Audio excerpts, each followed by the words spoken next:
You're referring to alleged statements. Sure he's dead? Is he dead? Nolan, OMG. Nolan, don't die. Then wake the F up. I thought he was on the check his chest. Now, to you, Officer Tatum, you believe that there is an innocent explanation. My mind is open. And that innocent explanation would be what? Few moments later. What I'm trying to do is reconcile what you're saying with what I'm hearing. I hope Nolan Wells died by accident. What? So, the reaction of the friends to Nolan potentially having passed, that reaction doesn't mean that much to me. Wait a minute. Wait a minute. Joe Scott, people do crazy things when somebody dies. They panic. They think it's their fault, whether it is or it isn't. They get rid of the body. They lie. They do all sorts of things. But how people act in that scenario is not always reasonable. Real rock from the rock, an unusual musical happening in a most unusual place. The state prison.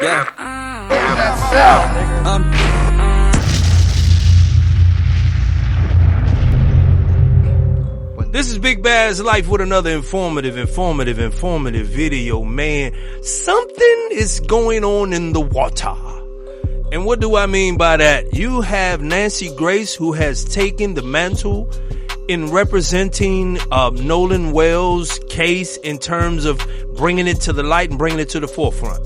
But don't be fooled by Nancy Grace's, her posture in this case. Yeah, she's been, throwing some alley-oops, and she's been going hard at Coon Tatum and all these other people that's on her panel. But when the evidence broke of the audio recording, Nancy Grace turned into a Jane Elliott. And if y'all don't know who Jane Elliott is, check this clip out.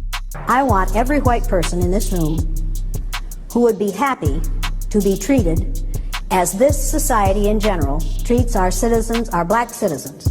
If you, as a white person, would be happy to receive the same treatment that our black citizens do in this society, please stand. You didn't understand the directions. If you white folks want to be treated the way blacks are in this society, stand. Nobody's standing here. That says very plainly that you know what's happening. You know you don't want it for you. I want to know why you're so willing to accept it or to allow it to happen for others. Now, what Nancy Grace did is kind of like be a Trojan horse. She acts like she's representing and she's swaying on the side of justice, and she's just posturing for the cameras. And everybody is just bought in. But one thing you got to pay attention to, like Nellie Fuller said, you got to pay attention to the words they use and what they say.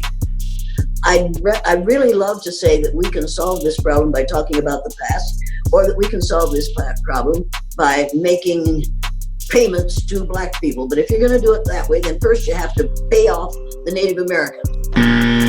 And when this audio recording came out, even though it was already determined that this was not AI, it was not fake, and it came from Ceto recording straight off the presses. And all the sister did was take down the front voice of the video with the caller and the operator, and she boosted the background noises in terms of compressing all of that. I do audio engineering, so I know what that comprises of. And that's all she did. And people go to acting dumb and acting like they don't know. Anyway, check out Nancy Grace on this. I am looking at, and others are looking at this out of context. My mind is open. You may be right.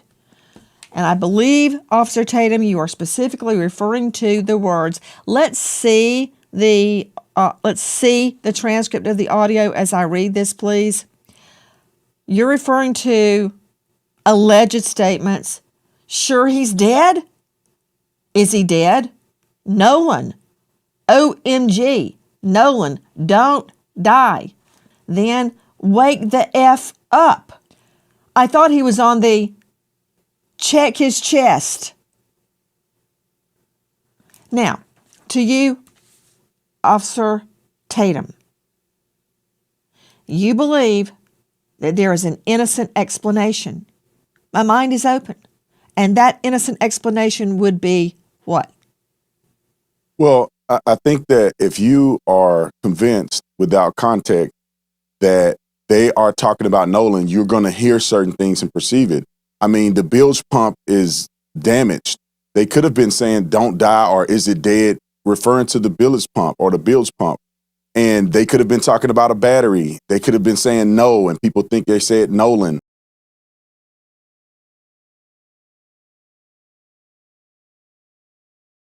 The only reason that I deviate from the transcript is because there are witnesses that have said they've seen Nolan after the boys had already left and after the call was already made. And also, I put my detective mind on, when I look at the reasoning, but why would they be calling and giving GPS coordinates and talking to this dispatch for 8 minutes? A few moments later.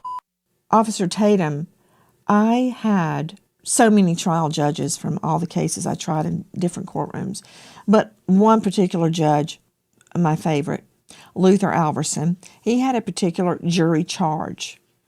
And I've heard it so many times, I've memorized it. He said to the jury at the end of the case, after the closings, it is your duty to make all witnesses speak the truth and impugn perjury on no one.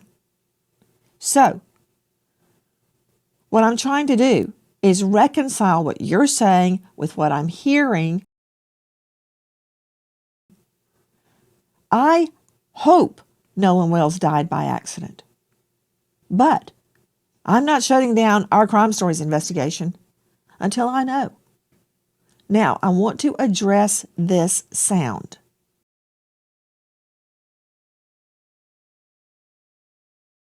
To Joe Scott Morgan, a professor of forensics, Jacksonville State University, author of Blood Beneath My Feet on Amazon.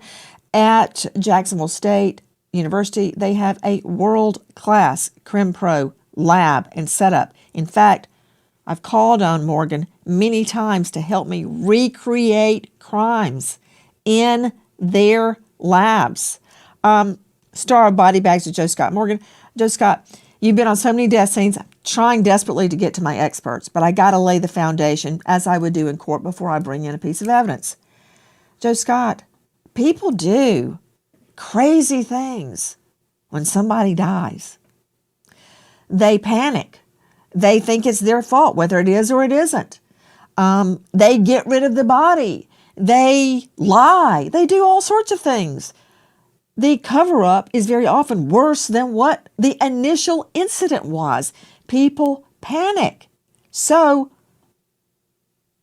the reaction of the friends to Nolan potentially having passed, that reaction doesn't mean that much to me.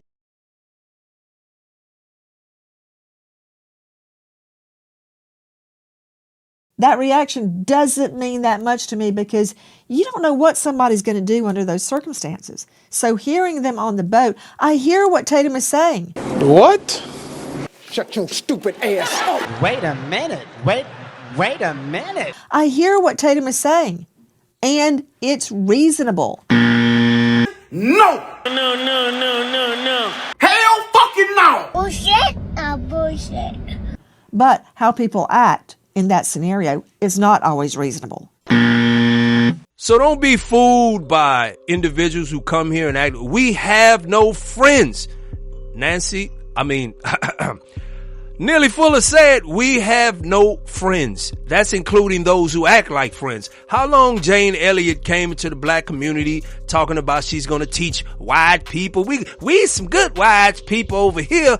We going to teach white people to respect and understand that black people has been through struggles. They've been through things and they deserve to be treated as human beings. But what about reparations? Oh, no. They don't deserve no, not before the Indians. This is who you're dealing with. Trojan horses. So don't be fooled by Nancy Grace and any other of these white tea people that jump in front of the camera and act like they're defending the black cause. Now you have some good white people out there, some good white people. You got some good white people out there that really advocate for justice. But the ones they put in front of you that bring up people like Coon Tatum, that bring up all these other little coons, that bring up people who advocate in their bedroom with their whatever they do in their bedroom. All right. Get the job. No, we do not need that. Now, there are other parts of the audio where people think they hear the words check his chest or wake up. One thing you can definitely hear clearly is the guy who's calling the tow company says, shut the bleep up. Now, he could have been yelling to some people. He does tell the dispatch. Yo, how come, there's just creative excuses for everything. Maybe he told them to shut the bleep up or shut the up because they making a spot hot. Maybe that's why he told them to shut the up. Y'all making a spot hot. What y'all talking about? And, as we ran through this audio, we talked about how, like, when they called, they didn't know the call was being recorded, right? Because they thought, they was waiting for an operator, but the call was being recorded even before they connected them to an operator. So they talking, they going back and forth, telling all the business. They not holding water. They telling all the business. Then the operator pick up and bro said, man, shut the F up. And there's no explanation for that outside of y'all tripping. Oh, we tripping. All right, man. We tripping. Something, if there'd been foul play. And again, that audio is very difficult to make out. The dispatcher that there were about 7 people on board, all of them under the age of 21, he says. Now, here's what doesn't make sense. If they really... No. How they list out all the things that are sketchy, and instead of addressing why those things are not sketchy, they go to, here's what don't make sense. No, we understand you got your cape on, but before you get to what don't make sense, can you tell us what makes sense? Can you tell us all the things that you just heard with your own ears? See, he don't deny hearing what we heard. He don't deny hearing what we heard now. He heard exactly what we heard. But instead of addressing what you heard, instead of addressing, okay, man, listen, man, it looks bad. He automatically skips to, here's what don't make sense. No. We shouldn't be paying attention to them. In slavery, the way we got free is we got rid of the raccoons. We got rid of those who were connected to the slave master. We got rid of those individuals. That's the only way we can keep things focused and we can get up out of here. Any two ways, this is Big Bad's Life with another informative video. What say you, fam? And shout out to Willie D, man. Been doing a great job on keeping up with the with this whole Nolan Wells case and bringing other cases to the light. So if you like this, comment, subscribe, and until next time, all right?